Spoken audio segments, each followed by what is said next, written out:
You know, every so often, a discovery comes along that doesn't just create a new product or even a new treatment. It creates an entirely new field of medicine. And today, we're talking about one of those moments. The story of chlorpromazine, a pill that completely revolutionized psychiatry and how we understand the human brain. Right off the bat, you have to appreciate its nickname, the chemical lobotomy. I mean, wow. That name just perfectly captures the two sides of this drug, doesn't it? On one hand, its incredible, almost unbelievable power to calm the most troubled minds, and on the other, the deep controversy that would follow it. So, to really get why this pill was such a massive deal, we have to turn back the clock. We have to look at the world before it existed. Because before the 1950s, the options for treating severe mental illness, well, they were bleak. And honestly, a lot of them were just horrifying. Just look at what doctors had to work with. These treatments were primitive, and often they were brutal. We're talking about inducing comas with insulin, shock therapy without any of the safeguards we have today, straitjackets and physical restraints, and of course the infamous lobotomy. There were no real medical treatments, just ways to contain people. And then, just like that, everything changed. But here's the crazy part. This revolution didn't start in a psychiatric lab. Nope. It began almost by complete accident. A serendipitous discovery that made its way from a surgical theater all the way to the mental asylum. So here's how it all went down. In the early 50s, chlorpromazine was being cooked up in France, but just as a helper for surgical anesthesia. That was its only job. But surgeons started noticing this peculiar thing.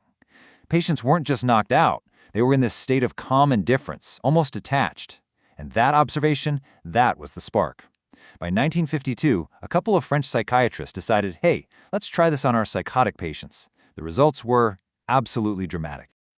Okay, so why did it work so well? Well, the success of this drug actually led to one of the most important theories in all of neuroscience, the dopamine hypothesis. The simple version is this. It's the idea that symptoms like hallucinations and delusions happen when there's just way too much dopamine activity in certain parts of the brain. It's like the brain's volume knob is cranked up way too high. And this is how the drug fixes it. If the problem is overactive dopamine signals, well, chlorpromazine basically acts like a roadblock. It gets in there and physically blocks the specific dopamine receptors, the landing pads, that the dopamine needs to connect to.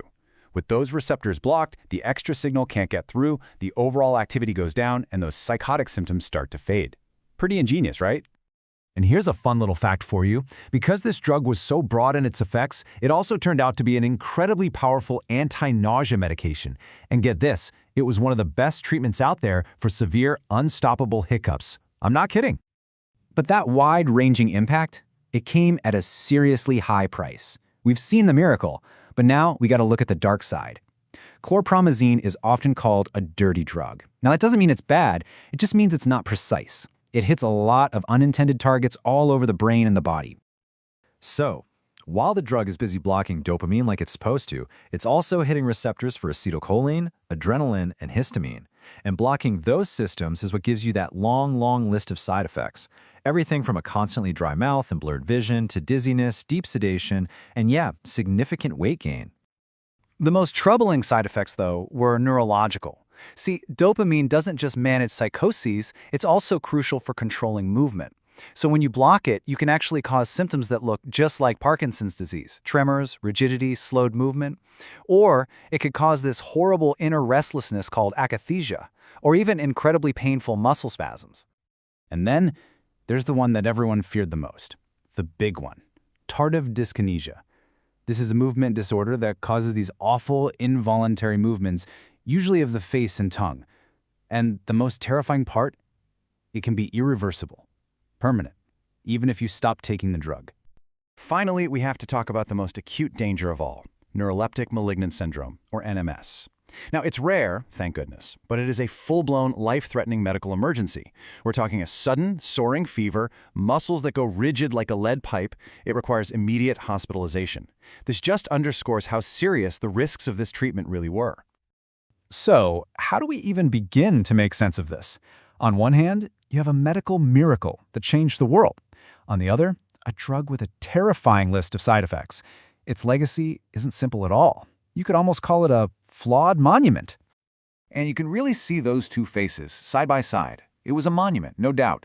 It revolutionized psychiatry. It literally emptied the asylums. It proved for the first time that mental illness had a biological basis, and it became the prototype for every single antipsychotic that came after it. But the flaws, man, they were severe. That massive side effect profile, the very real risk of permanent movement disorders, and the fact that today it's almost never the first drug a doctor reaches for. But if you had to boil it all down to one single crucial point, it would be this. Chlorpromazine proved, once and for all, that we could treat severe mental illness with chemistry. It fundamentally changed psychiatry from a field of simple containment to one of active medical treatment. That is its legacy. Which leaves us with one last big question to think about. This drug sparked a revolution and it brought relief to millions of people, but it also came at an immense human cost. So it forces us to ask ourselves, how do we even begin to measure the true price of a revolution?